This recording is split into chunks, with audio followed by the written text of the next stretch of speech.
विद्यार्थियों, आप सभी का स्वागत है। फर्स्ट यूनिट एंड डायमेंशन के ही क्रम में आज फोर्थ लेक्चर है और आज का हमारा टॉपिक रहेगा प्रिंसिपल ऑफ डायमेंशनल होमोजेनिटी। आइए स्टार्ट करते हैं। Dimensional homogeneity principle. The principle can be understood in two parts. According to the principle, पहला है for a given equation the dimensional formula for every term in right hand side and left hand side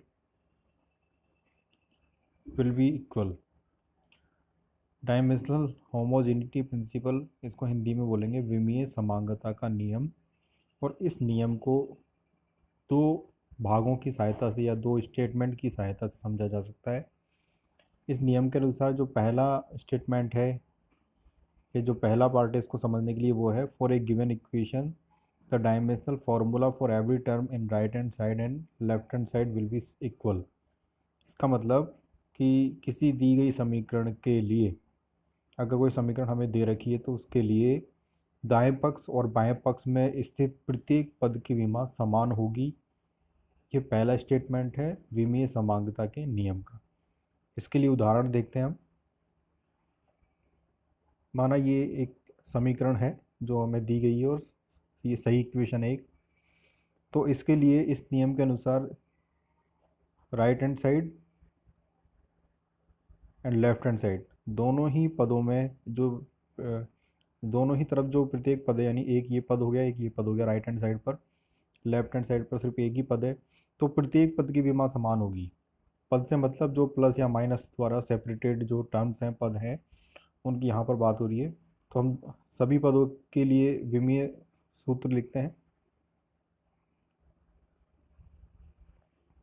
m0l1t-1 जो velocity के लिए है, यहाँ पर v velocity है, तो ये हमने वेलोसिटी के लिए समीकरण लिखा है यहाँ पर विमीय समीकरण, और वर्ग कर दिया है।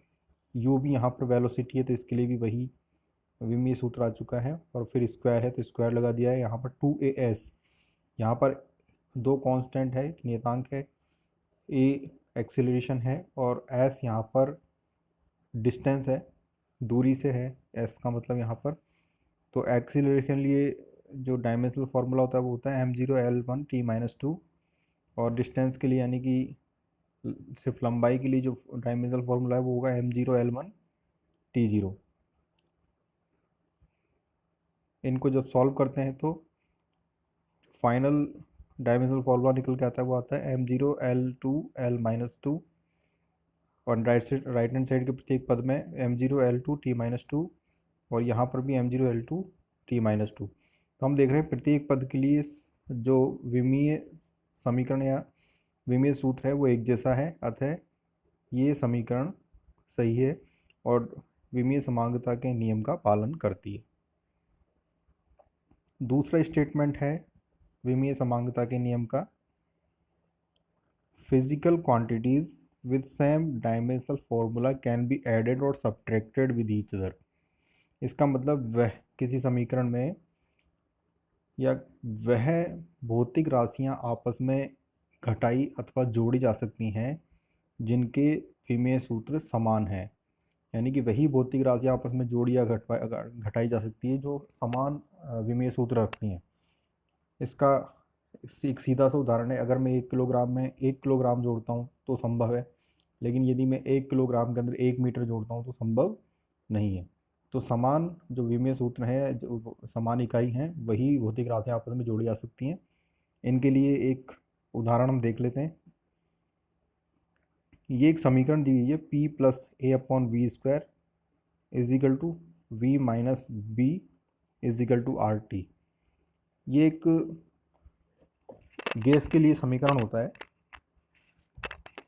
तो इस समीकरण के अंदर आप देख रहे हो राइट हैंड साइड पर p+a/v² b minus b is equal to RT है। यहाँ पर p के साथ एक टर्म ऐड की हुई है और v के साथ एक टर्म b यहाँ पर सब्ट्रैक्ट यानी कि घटाई हुई है। तो जैसा कि हमने देखा है कि वही भौतिक राशियाँ आपस में जोड़ी अथवा घटाई जा सकती है जिनके विमीय सूत्र समान हो। तो ये वाला प्रश्न एग्जाम में कई बार पूछा जा सकता है कि यहाँ पर जो नियतांक है a प्लस बी, यहाँ पर नियतांक है तो इनके लिए विमीय सूत्र क्या होगा। तो आपको यहीं ये कॉन्सेप्ट यूज़ करना है कि वही भौतिक राशियाँ आपस में जोड़ी अथवा घटाई जा सकती हैं जिनके विमीय सूत्र समान हो। इसका मतलब यहाँ पर a अपॉन वी का जो विमीय सूत्र है p के बराबर होगा और b का जो विमीय सूत्र है वो v के बराबर होगा।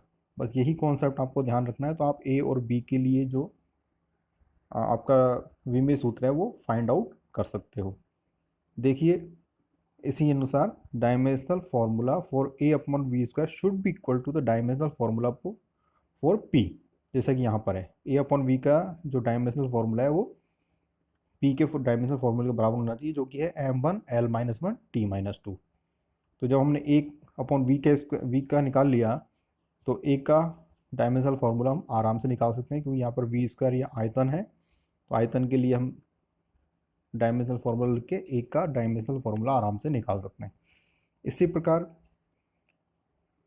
Dimensional formula for b should be equal to the dimensional formula for v। और यहाँ पर v आयतन है तो आयतन के लिए क्या हो जाएगा m0l3t0। तो इसी प्रकार जब मुझे ये सारी चीज़ पता लग चुकी है तो कांस्टेंट b का जो डायमेंशनल फार्मूला है वो भी यहाँ पर निकाला जा चुका है। तो यही विमीय समांगता का नियम है, डायमेंशनल होमोजेनिटी प्रिंसिपल है। और इस नियम को यदि हम अच्छे से याद रखते हैं, अच्छे से इसकी एक्सरसाइज कर लेते हैं, तो आने वाले लेक्चर डायमेंशनल एनालिसिस को आप अच्छे तरह समझ पाओगे और अच्छे से उससे रिलेटेड न्यूमेरिकल, ऑब्जेक्टिव या सब्जेक्टिव किसी भी टाइप का जो प्रश्न आएगा उसको आप करने में सक्षम हो जाओगे। तो इसी के साथ इस लेक्चर को हम यहाँ पर समाप्त करते हैं। आने वाले लेक्चर में हम डायमेंशनल एनालिसिस के बारे में चर्चा करेंगे। तब तक के लिए धन्यवाद।